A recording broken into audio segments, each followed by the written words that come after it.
सद्गुरुनाथ भगवान की जय।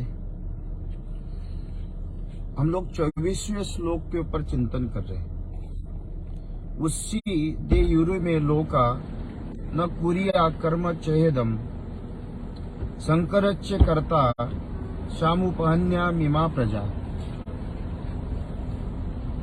भगवान कहते हैं कि हे अर्जुन, उच्ची दे युरी में लोकान कुरिया कर्म चेदम।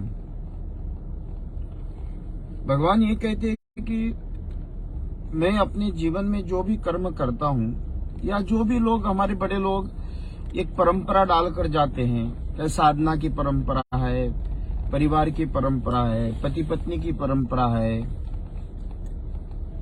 ये सारी परंपरा जब हम लोग कोई ना कोई किसी व्यक्ति को अपनी परंपरा परिवार से लेकर घर से लेकर व्यक्ति की परंपरा है। हम लोग सुनते हैं कि हमारे दादाजी बहुत पूजा पाठ करते थे, हमारे पिताजी बहुत पूजा पाठ करते थे। अब उसी परंपरा में आप लोग भी वही पूजा पाठ करते हो। या आद्य शंकराचार्य जी महाराज ने हमारे सनातन धर्मों को प्रस्थापित करते हुए, जिन्होंने 12 ज्योतिर्लिंग, 52 शक्तिपीठ, जहां इतने बड़े बड़े तीर्थ स्थान, पूरे भारत की 2 बार परिक्रमा, ये इसीलिए करी थी कि समाज उसी मार्ग पे चले जो उन्होंने बताया हो। तो भगवान कृष्ण अर्जुन से ये कहते कि अर्जुन, मैं अगर कोई परंपरा डालता हूं तो समाज को देखकर ही परंपरा डालता हूं और उसी के उद्देश्य से। लेकिन मैं आत्मस्थिति में रहने के बाद, आत्मस्थिति में होते हुए भी उस कर्म में लिप्त नहीं रहता हूं। तो कर्म में लिप्त न रहने का एक उदाहरण, अगर लोग कई प्रकार के प्रश्न उसके मन में आते हैं, हम लोग अब एक किसान फसल बोता है या दुकानदार व्यापार करता है, गुना भागा लगने के बाद उसको मुनाफा या नुकसान कैसा हो गया उसके ऊपर उसको समझ में आता है। इसी तरह से जब हम लोग निष्काम कोई भी पहले व्यापार में पैसा लगाता है तो ये समझ कर ही लगाता कि मुझे मुनाफा हो जाएगा, बहुत फायदे में रहूंगा। लेकिन अगर नुकसान हो गया तो भगवान ये कहते हैं कि कभी नुकसान होने के बाद भी आपकी मनस्थिति या फायदा होने के बाद भी मनस्थिति एक जैसी होना चाहिए। उसमें बहुत ज्यादा कहीं ना कहीं अपने में कमी रही, अपने कर्म में कमी रही, अपने भावों में कमी रही, अपने प्रारब्ध में कमी रही, अपना मैनेजमेंट अच्छा नहीं रहा, तो ये आत्मस्थिति का एक वर्णन बताता है।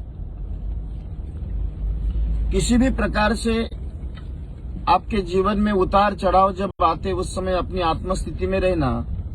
तो भगवान कहते कि अर्जुन, मैं जो भी कर्म करता और जिस व्यक्ति को भी अपने जीवन में कर्म करना है तो उस कर्म को उसी उद्देश्य से करना चाहिए कि आत्मस्थिति में रहते हुए। अब कई लोग होते हैं कि परिवार में बहुत कुछ करते और बहुत अपेक्षा रहते हैं, हर एक व्यक्ति की समस्या रहती है, मैं इतना करता हूं या इतना करती हूं, मुझे सम्मान प्राप्त नहीं होता है। ये भाव भी उत्पन्न होना कि उसके मन में ये आत्मस्थिति नहीं है, ये स्वार्थ की स्थिति है। घर परिवार में अपना कर्म करते हुए अब सामने वाले के व्यक्ति के मन में आपके प्रति क्या भाव है, ये अलग विषय हो सकता है। उसमें एक ही उद्देश्य देखना चाहिए कि हम लोग अपने जीवन में हमारा दायित्व पूरी तरीके से निभाएं। ये कोई बहू सास की सेवा करती है, उसके तरफ से अच्छा जवाब नहीं आता है तो बहुत दुखी होती है। लेकिन बहू को यह समझना चाहिए कि मेरा दायित्व है, मुझे करना चाहिए। बेटा एक परिवार को चलाता है, चलाते समय अब बता जता कर अगर करता है तो एक उसका स्वार्थ का भाव आएगा। अपना दायित्व समझकर हमारा पूर्ण रूपे न मुझे ये कर्म करना है, यही भावों को अपने मन में रखते हुए अपने जीवन में एक ही काम करें जो आपके ऊपर काम दिया हुआ है। उस काम को पूरी तरीके से जहां जितना हो सकता है उस तरह से करना, ये हमारे जीवन का मूल उद्देश्य है। भगवान अर्जुन से ये कहते कि मैं उसी तरह से काम करता हूं। अब भगवान हमारे लिए क्या करते हैं क्या नहीं करते हैं, आप एक देख लो। अगर हम लोग देखें तो भगवान हमको जीवन दिया है, 800 करोड़ लोगों को जीवन दे रहे हैं। अब कोई भजन करता है नहीं करता है, मानता है नहीं मानता है, कोई मंदिर जाता है, कोई निर्गुण में रहता है, कोई किसी में रहता है, तो भी भगवान कोई शिकायत नहीं किसी से करता है कि मैंने तुझे इतना जीवन दिया है और जीवन देने के बाद इतने साल की आयु तुझे दी है, इस आयु में 24 घंटे मेरा ही भजन कर। हम लोग किसी को 1 रुपया देते हैं तो उसके बार बार उसको जता देते हैं। भगवान ने हमको कितना बड़ा अलौकिक जीवन दिया, लेकिन कोई माला करे न करे, मंदिर जाए न जाए, दान करे न करे, लेकिन भगवान ने फिर भी हमको जीवित रखा है। ये भगवान का हमारे जीवन में सबसे बड़ा आत्मस्थिति का भाव बताया। तो इसी तरह से हमारे स्वयं से लेकर, परिवार से लेकर, समाज से लेकर सारे क्षेत्र में हमको एक ही भाव रखना, मेरा काम करना है। सामने वाले के पास में हमको क्या चाहिए क्या नहीं चाहिए, कैसा करेगा क्या नहीं करेगा, अपना अपना रास्ता तय करने का प्रयत्न करो। अगर आप अपने कर्म का रास्ता तय नहीं करोगे तो अपने जीवन का रास्ता भगवान जरूर तय कर देगा। थोड़े से जीवन में हम लोग बहुत अपने आप में उठा पटक, मान अपमान, सम्मान, जीवन में आचार विचार व्यवहार इतना खराब रहता है कि जिसके मन बहुत दुखी होता है उसके आचार विचार व्यवहार से। इतने अच्छे मन से करने के बाद भी व्यक्ति कहीं ना कहीं आपका अपमान कर देता है, अपशब्द करता है। लेकिन भगवान कहते हैं कि अर्जुन, इन सभी परिस्थितियों में आत्मस्थिति में रहो। जब आप अपने आत्मस्थिति में रहोगे और आत्मस्थिति को रहते हुए परमात्मा का आश्रय लेकर जो जीवन चलाता है, परमात्मा ये कहते संकरच्च करता श्यामुपानिमाम प्रजा। अर्जुन, नहीं तो अगर भगवान कहते मैं नहीं करूंगा, देखो भगवान ने ये कहा कि अगर मैं नहीं करूंगा तो प्रजा, अब आप ईश्वर अगर सारे प्रजा से नाराज हो जाए तो कैसी संकरण अवस्था आ जाएगी, कितनी विपरीत अवस्था आ जाएगी। लेकिन भगवान ने हमको इतने लोगों को आज तक जो भी सुन रहे हैं, जो भी विश्व के लोग हैं, 1 दिन से लेकर 100 साल तक उसने जीवित रखा है। उसे जीवित रखते समय वो हमने क्या किया है उसने तो दिया, लेकिन परमात्मा कहते हैं कि देने के बाद आप कर क्या रहे हो, ये आपका बहुत बड़ा मुद्दा रहता है। और उस मुद्दे में अगर आप अपने आप को निष्कामता के साथ रहते हो तो धीरे धीरे आत्मस्थिति में जाओगे। कोई भी हो, अपना काम, जैसा पानी, नदी, आप उसमें गंदगी करो, कुछ भी करो, पानी किसी के लिए कुछ नहीं कहता है। वायु, अगर 4-5 सेकंड अगर हवा बंद हो जाए कि मैंने इतने साल तक दी अब नहीं दूंगी, तो क्या होगा? तो उस स्थिति में आप अगर अपने संसार में रहते हुए कर्म करोगे तो ये सर्वश्रेष्ठ आत्मस्थिति बताइए। भगवान कहते कि अर्जुन, मैं उसी तरह से उत्सेदे यूरे में लोकान कुर्या कर्म चेहदम संकरच्च करता स्नामु पहन्यामिमा प्रजा।